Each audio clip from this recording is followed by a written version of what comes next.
আমরা যাকে আধুনিক সভ্যতা বলি, সেই সভ্যতার বাইরেও যে মানুষ বাঁচতে পারে, শুধু বাঁচে না, নিজেদের মতো করে শত শত বছর টিকে থাকতে পারে, ওয়ারানি জনগোষ্ঠী তার জীবন্ত উদাহরণ। দক্ষিণ আমেরিকার ইকুয়েডর ও পেরুর অ্যামাজন জঙ্গলের গভীরে বসবাস করা এই আদিবাসী জনগোষ্ঠী নিজেদের পরিচয় দেয় সত্যিকারের মানুষ হিসেবে। তাদের কাছে জঙ্গল কোনো ভয়ঙ্কর জায়গা নয়, বরং জঙ্গলই তাদের ঘর, খাদ্যভাণ্ডার, চিকিৎসা কেন্দ্র আর জীবন দর্শন। আজকের ভিডিওতে আমরা জানব এক বিস্ময়কর জনগোষ্ঠীর গল্প, যাদের জীবনধারা আমাদের ভবিষ্যতের জন্য একটি সতর্কবার্তা।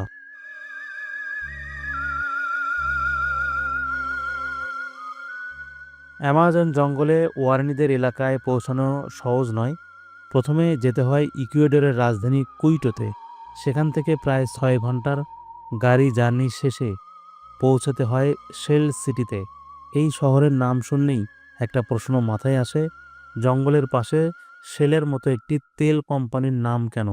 কারণ এই অঞ্চল প্রাকৃতিক সম্পদে এতটাই সমৃদ্ধ যে বহু আগেই বৈশ্বিক তেল কোম্পানিগুলোর নজরে পড়েছে। শেল সিটি থেকে ওয়ারানিদের জঙ্গলে যেতে হয় ছোট প্লেনে করে, নয়তো গাড়িতে গেলে প্রায় 2 দিন লেগে যায়। এই দীর্ঘ পথ পেরিয়ে যখন কেউ সত্যিকার অর্থে ওয়ারানিদের এলাকায় পৌঁছায়, তখন তাকে প্রথমেই স্বাগত জানানো হয় এক অদ্ভুত কিন্তু গভীর অর্থবহ উপায়ে। ওয়ারানিরা অতিথিদের সামনে এসে তাদের মুখে ও শরীরে লাল রং এঁকে দেয়। এই রং আসে অ্যাচিওট নামের এক বিশেষ ফল থেকে, যার বৈজ্ঞানিক নাম বিক্সা ওয়ারিলানা। এই ফলটিকে অনেক সময় লিপস্টিক ট্রি বা বাংলায় সিঁদুরে ফল বলা হয়, কারণ এর ভিতরে থাকা ছোট ছোট উজ্জ্বল লাল বীজ পিষলে গাঢ় লাল বা কমলা রং বের হয়।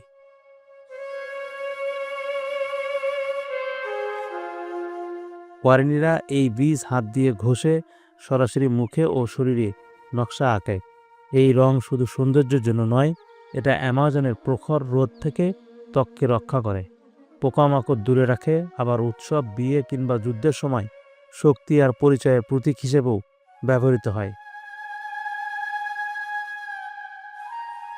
মজার বিষয় হলো, এই একই রং বাণিজ্যিকভাবে পরিচিত অ্যানাট্র নামে, যা আজও পৃথিবীর নানা দেশে মাখন, পনির আর খাবারে প্রাকৃতিক রং হিসেবে ব্যবহৃত হয়। অর্থাৎ ওয়ারানিদের সংস্কৃতি আমাদের রান্নাঘর পর্যন্ত পৌঁছে গিয়েছে, আমরা সেটা জানি বা না জানি।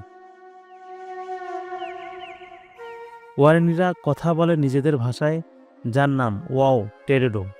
এই ভাষাই তাদের সংস্কৃতির মূল শিকড়। তারা বিশ্বাস করে জঙ্গলের বাইরে থাকা মানুষেরা আসলে অন্য মানুষ, আর তারাই সত্যিকারের মানুষ। এই ভাবনাটা আমাদের কাছে অহংকার মনে হতে পারে, কিন্তু ওদের কাছে এটা আত্মপরিচয়ের প্রশ্ন। কারণ যে জঙ্গলকে আমরা সম্পদ হিসেবে দেখি, ওরা সেটাকে জীবন হিসেবে দেখে।